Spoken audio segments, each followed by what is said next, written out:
I escaped from a county jail when I was 17 years old in 2006.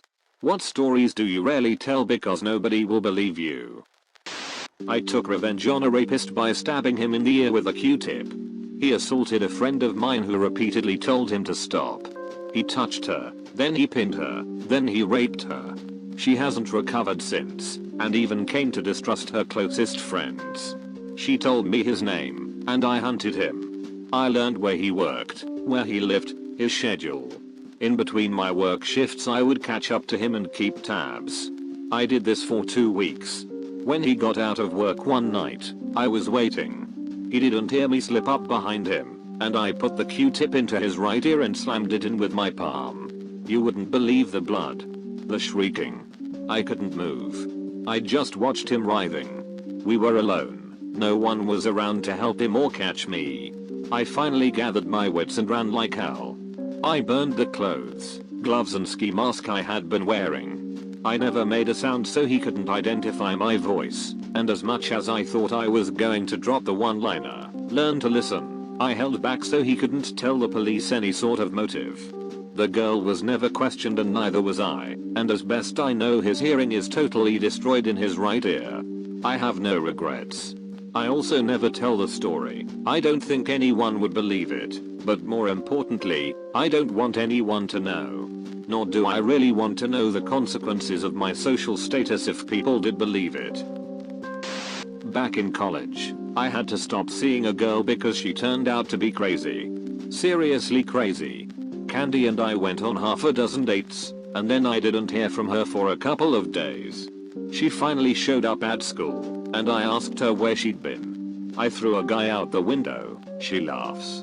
She had a nice body, and would frequently be the target of sexual harassment because of it. She had great curves, and was extremely fit and athletic. There was a group of frat boy stereotypes that would constantly yell things at her, make obscene gestures at her, and generally do all they could to make her life a living hell. One day, these guys stopped her on the stairs and started harassing her again. The leader of the idiots, who we shall call Douche, decided to take things to the next level and grab her breasts. Big mistake. She grabbed him by his pop collar and tossed him out the window. Fortunately, it was open. Douche went through the screen and fell about 20 feet. He lived but was pretty banged up. She tells me this story, and I ask why she wasn't in prison. Oh, he decided not to press charges. Douche hated her because they used to date, and had gone through a bad breakup. However, he was afraid to press charges against her because she had their last lovemaking session on video. Why is he so afraid of his friends seeing him having sex, I ask. It's not like they don't know you used to date. She laughs again. Well, do you know what pegging is? What's pegging? Can't Google. At work.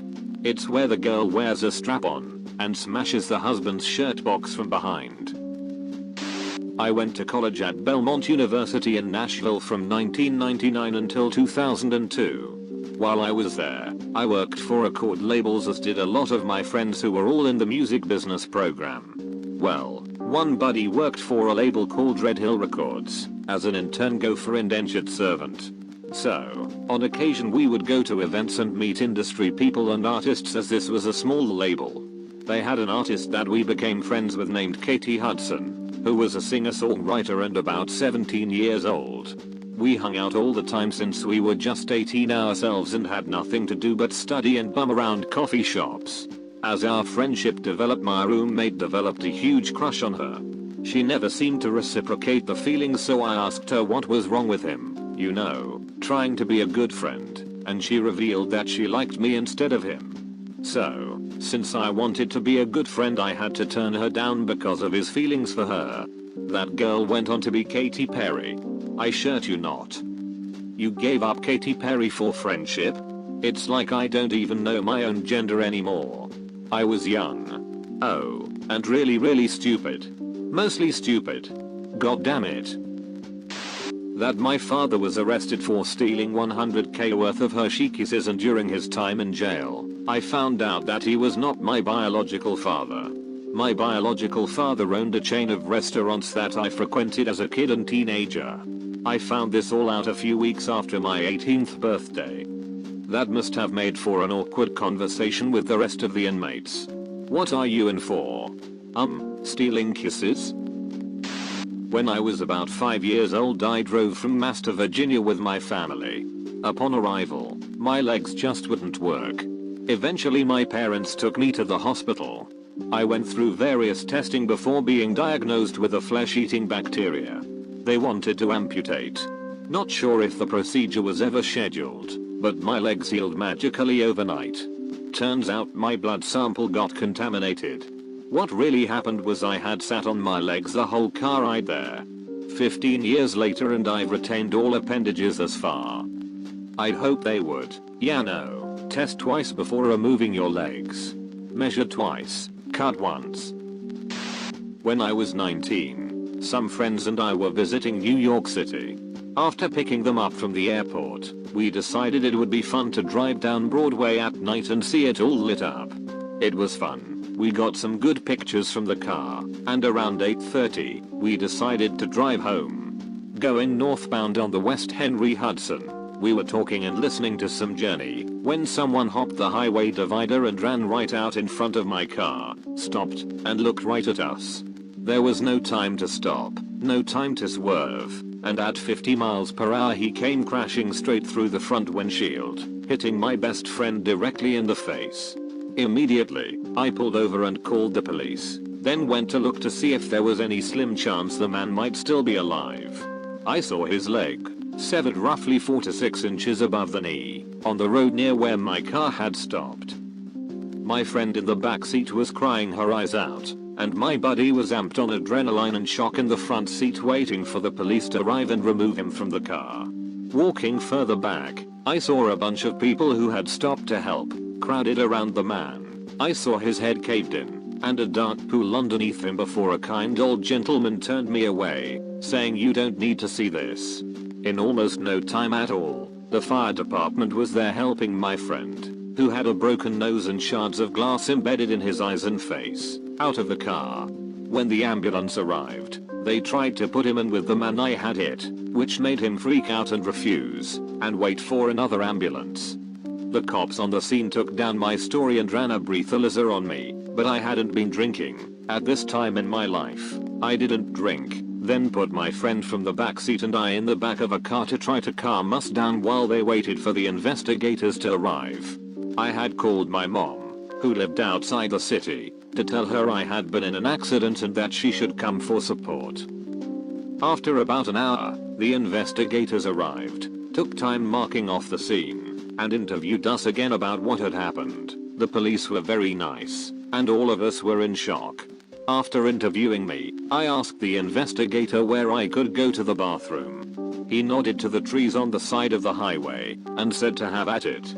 So I stood on the dimly lit bloody highway near the trees, and under the watchful eye of the 50-block traffic jam I had created, let forth the pits I had been holding in for hours. Afterwards, they took us back to the local precinct to finish paperwork and meet up with my mom and sisters who were waiting there, after having left my stepbrother with my friend who had been taken to the hospital. They had gotten lost and caught in the same traffic I caused, which is why they didn't meet us at the scene. With the paperwork done, my mom asked what had happened to the man. The officer looked at my little sisters and then asked my mom and I to step outside. He was DOA. He had been released from prison that morning. I was shocked when he extended his hand to me and thanked me for helping to clean up the city. After going to the hospital to get my friend and stepbrother, we went home for the evening. The next day, when we picked up my car from the auto shop, I saw in the meager sunlight the after image of what had transpired. Blood and brain matter all over the front of my car, an imploded front windshield, and, entering the car to take it to place to get the glass repaired, a large chunk of bloody skull in the passenger seat next to me, hidden under some napkins. My friend who had been in the passenger seat wandered over, and I told him not to look inside, but he wouldn't listen and did anyway.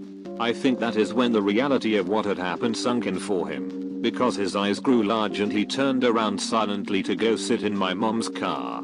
The entire experience was completely surreal, especially during the drive to get the windshield repaired. When alone, I drove the car to the shop, the wind whistling through the broken glass.